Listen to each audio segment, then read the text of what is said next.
Saudação de paz, minha gente. E o nosso tema de hoje é lidando com memórias amargas. Nós, às vezes, falando sobre memórias, não entendemos bem como funciona a memória. Primeiro, eu quero explicar para você como nossas memórias se gravam, como são gravadas nossas memórias. A nossa memória grava no hipocampo, que é a parte do cérebro que grava as memórias, quando nós temos uma coisa que nos marca, uma coisa altamente negativa ou uma coisa altamente positiva. Coisas altamente positivas nos motivam, não é? As coisas altamente perversas, amargas, que a memória marca. Então eu quero falar dessas memórias. Como lidar com as memórias amargas. E de onde vêm essas memórias amargas? As memórias, elas começam com como é que se forma uma memória? A memória começa com os órgãos do sentido. São sensoriais. Então, é o que eu vejo, que eu ouço, que eu toco, vejo, ouço, toco. Quando eu vejo, tenho memórias visuais. Quando eu ouço, memórias auditivas. Quando eu cheiro, memórias olfativas. Quando eu como, memórias gustativas. Quando eu toco, memórias táticas. Então, essas memórias são gravadas a partir dos meus órgãos do sentido. Elas passam para várias partes do cérebro e vai parar no hipocampo, que parte disso é no córtex pré-frontal, na frente nossa, aqui no lugar das nossas programações, no cérebro. Você grava isso, mas ele só grava se ele for muito importante. Tem muita coisa que você vê na rua, um acidente. Se for do seu carro, você vai gravar. Se for do vizinho, você vai passar um mês lembrando, depois esquece. São as memórias breves que vão desaparecer. As memórias a longo prazo, elas só ficam gravadas quando elas são muito importantes para o teu cérebro. Você vai selecionar essas memórias. E essas memórias amargas, como elas se formam? As memórias amargas se formam a partir de traumas que nós passamos. É uma criança que foi espancada, que foi violentada, que foi abusada sexualmente. É uma criança que foi vítima de um casamento que se separou. E esse casamento separado gerou alienação parental, por exemplo. Quando um pai, o pai ou a mãe começa a criticar o outro, falar mal do outro, do outro genitor, e a criança vai ficando entre fogo cruzado, um falando mal do outro e brigando pela posse da criança. E isso tudo chama-se alienação parental, tanto na área jurídica quanto na área da psicologia. E essa alienação parental, ela é um fato gerador de memórias amargas. São as memórias amargas que geram alienação parental, que se tornam uma patologia no futuro. Então, essas memórias amargas pode vir também, a maioria dessas memórias são da infância. Quando o casamento se desfaz, quando há um conflito contínuo no casamento, quando a criança é vítima de algum tipo de violência física, mental, psicológica, sexual, tudo isso vai gerar essas memórias amargas, que elas aparecem lá adiante, que Freud chama de memórias do inconsciente. Mas de qualquer forma, qual seja a corrente que você vai lidar na área das emoções, que vai levar em consideração que os traumas fazem parte da personalidade do sujeito que foi traumatizado naquela época. Também traumas podem acontecer na cidade adulta, ter um acidente e você não quer mais andar de carro. Você pode ter uma perca tão grande que você entra em parafuso, perder uma pessoa querida, você se torna um trauma na sua vida, você adoece e você vai ter estresse pós-traumático, como se diz, depois de um trauma, como se diz na ciência. Então essas coisas todas podem ser fruto de memórias amargas. Coisas amargas que acontecerem em nossa vida, elas vão se transformar em patologias um dia. Então, essas memórias, elas vão ficar guardadas a longo prazo. E as memórias amargas são memórias ruins a longo prazo. Elas vão ficar gravadas no cérebro. E essa pessoa quase que esquece. Mas quando chega lá adiante no casamento, se a pessoa foi abusada, por exemplo, no casamento ela vai ter reflexos terríveis na vida sexual dela no casamento. No casamento ela vai ter problemas sérios, se ela foi abusada sexualmente, ela vai ter problemas sérios exatamente nessa área.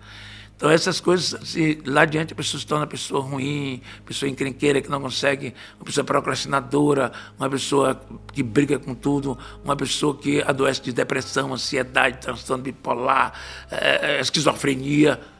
Tudo pode ter um fundo traumático na formação da criança, quando ela é criança ainda, considerando. Preste atenção a esse dado. Uma criança de 2 a 6 anos é o momento que ela aprende mais coisas, as coisas que ficam mais gravadas no cérebro, porque é o período do cérebro, de 2 a 6, 7 anos, que o cérebro cresce mais, produz mais neurônios no cérebro de uma criança, quando ela tem de 2 a 6 anos. Então, as coisas que você coloca de Jesus na cabeça da criança, ela vai ficar firmada. É o que Salomão diz: ensina a criança o caminho que deve andar, quando estiver velho, não se desviará dele.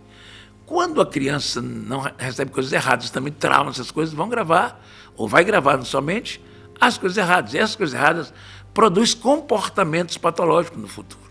Os resultados das memórias amargas são as patologias do futuro. Né? Às vezes uma pessoa, quer dizer, uma coisa muito séria, que às vezes pode ser um psicopata ou não. No caso de uma pessoa que viu seu pai ser assassinado, ele é uma criança de 2, 3 anos. Ele gravou aquilo, ele cresceu, e ele cria uma vingança inconsciente nele.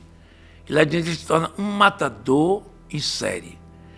Isso é resultado de uma memória amarga, cruel, ver o seu pai sendo assassinado por alguém, e ele vai se vingar do mundo lá fora. Os matadores em série, o serial killer, são pessoas que estão se vingando do mundo.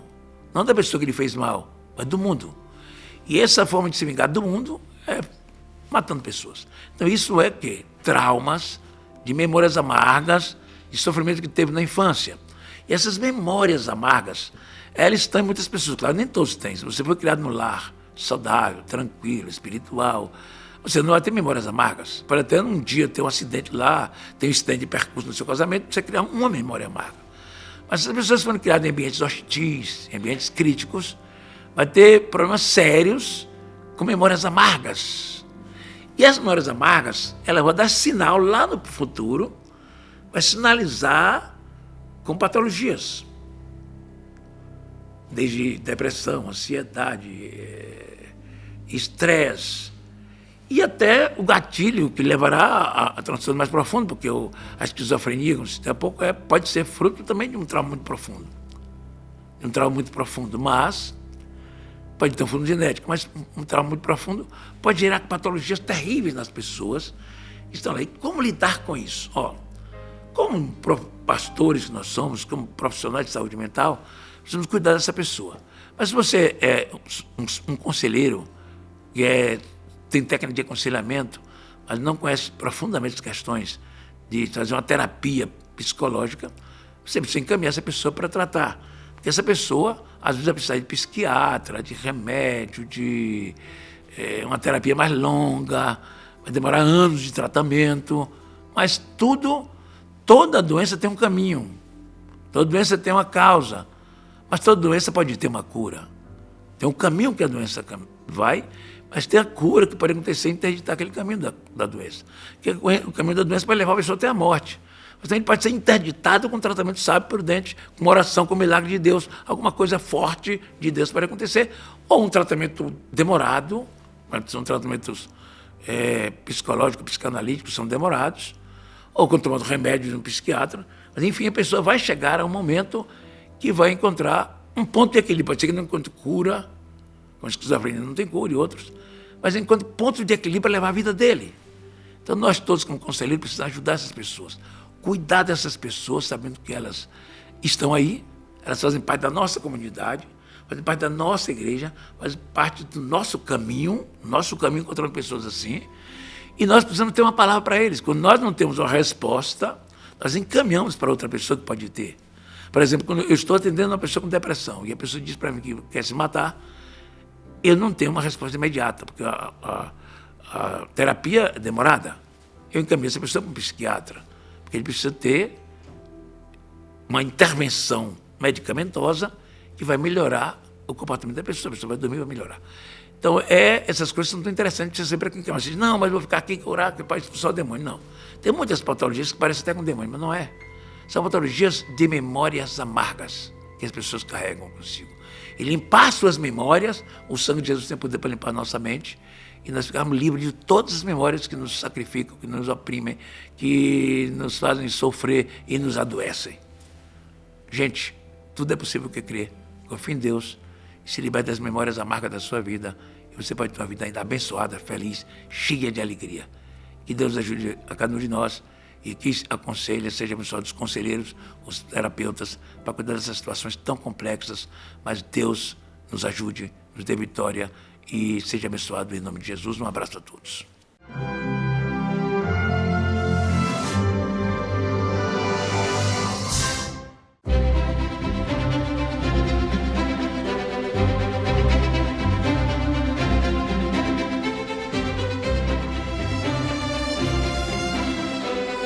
Olá, a paz do Senhor. Este vídeo tem o objetivo de apresentar a você a Bíblia de Estudo Patmos. Ela é a esperada novidade de 2025, pois é a Bíblia de estudo mais abrangente já criada. Certamente, gerará grande repercussão entre os estudiosos, pois ela foi especialmente preparada pela CPAD para você que ama as Escrituras. Preste atenção, pois nos próximos minutos vamos examiná-la por dentro. Todavia, preciso lembrá-lo de que a melhor maneira de apreciar a beleza e o valor dessa Bíblia é experimentá-la por si mesmo.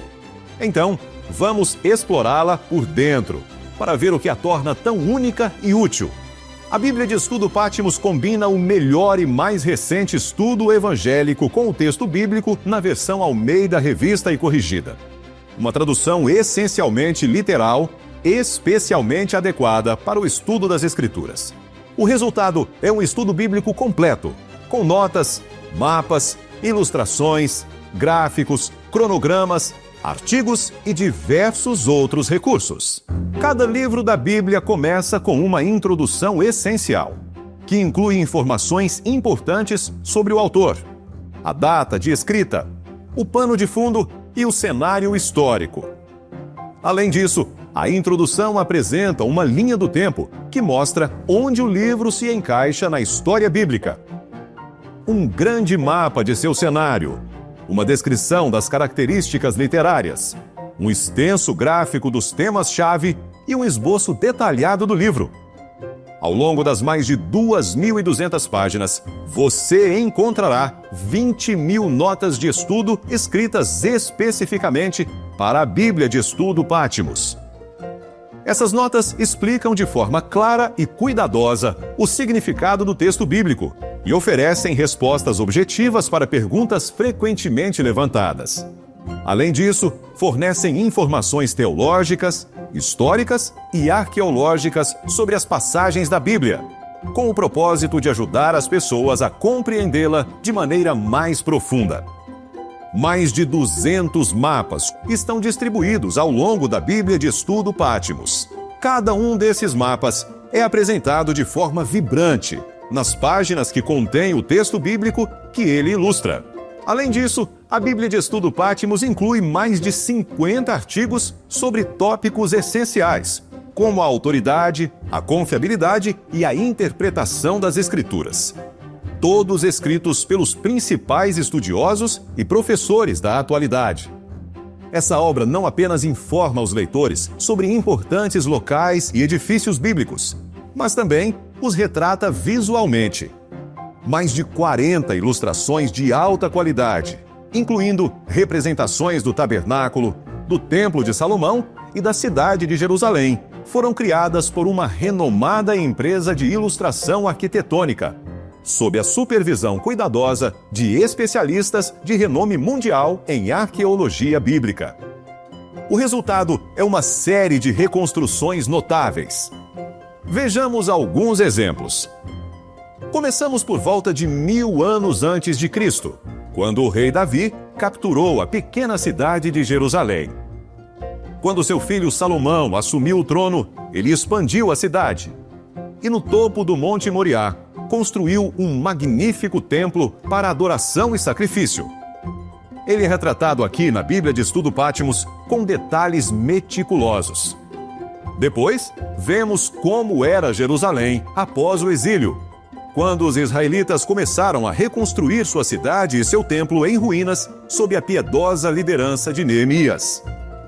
Agora, avançamos centenas de anos para a cidade de Jerusalém, que foi dramaticamente expandida por Herodes no tempo de Jesus.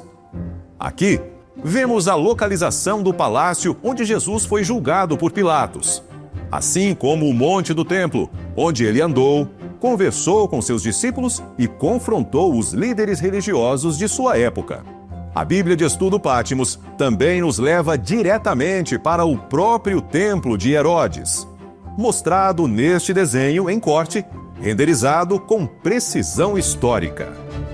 Com esses e muitos outros desenhos notáveis, as cenas e paisagens da Bíblia ganham vida de uma maneira nova e envolvente.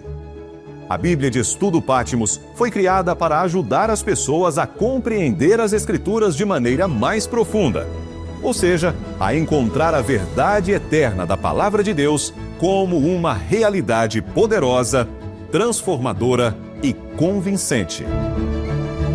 Sua beleza e clareza são absolutamente extraordinárias em um mundo onde as palavras podem significar qualquer coisa. É maravilhoso poder recorrer imediatamente à confiabilidade e à verdade da Palavra de Deus.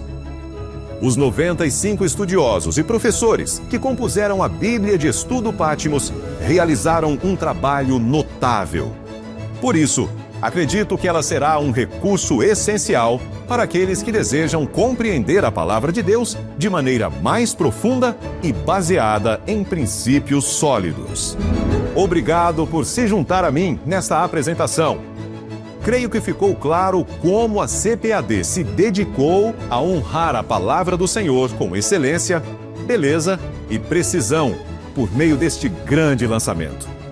Reserve já a sua Bíblia de Estudo Patmos, por causa da Palavra de Deus.